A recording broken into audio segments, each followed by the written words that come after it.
seorang kakek menyiapkan senapan penembaknya dan membidik salah satu dari 3 bocah laki-laki yang telah menyakiti cucunya. Saat bocah itu membuka botol, sang kakek menarik pelatuknya. Peluru itu menghantam bagian bawah tubuh bocah tersebut dan menghancurkan masa depannya. Setelah itu, sang kakek dengan tenang mengunci kembali senjatanya, memungut selongsong peluru, mengenakan jaketnya, dan turun ke bawah seolah tak terjadi apa-apa. Tak lama kemudian, ambulans datang dan membawa bocah yang terluka itu pergi. Ketika kepala polisi tiba, ia melihat ada lubang peluru di sofa. Melihat ke arah gedung di seberang, sepertinya ia menyadari apa yang telah terjadi. Keesokan harinya, bocah-bocah lain kembali ke gedung itu.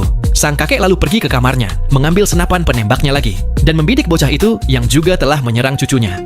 Bocah itu sedang duduk di dalam mobil barunya, sambil memutar musik. Sang kakek lalu membidik tangki bensin dan menembaknya. Mobil itu pun seketika meledak. Bocah itu lalu terbakar parah dari pinggang ke bawah, dan mobil barunya hancur. Orang-orang di sekitar berkumpul dan tertawa, menganggap bocah itu pantas mendapatkannya.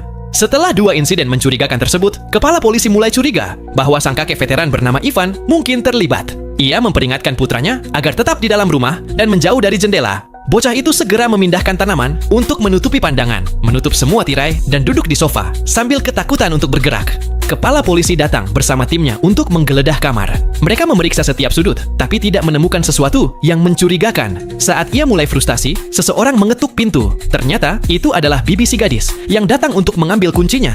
Kepala polisi pun mengikutinya ke rumahnya. Dari jendela rumah sang bibi, ia bisa melihat apartemen itu dari seberang jalan.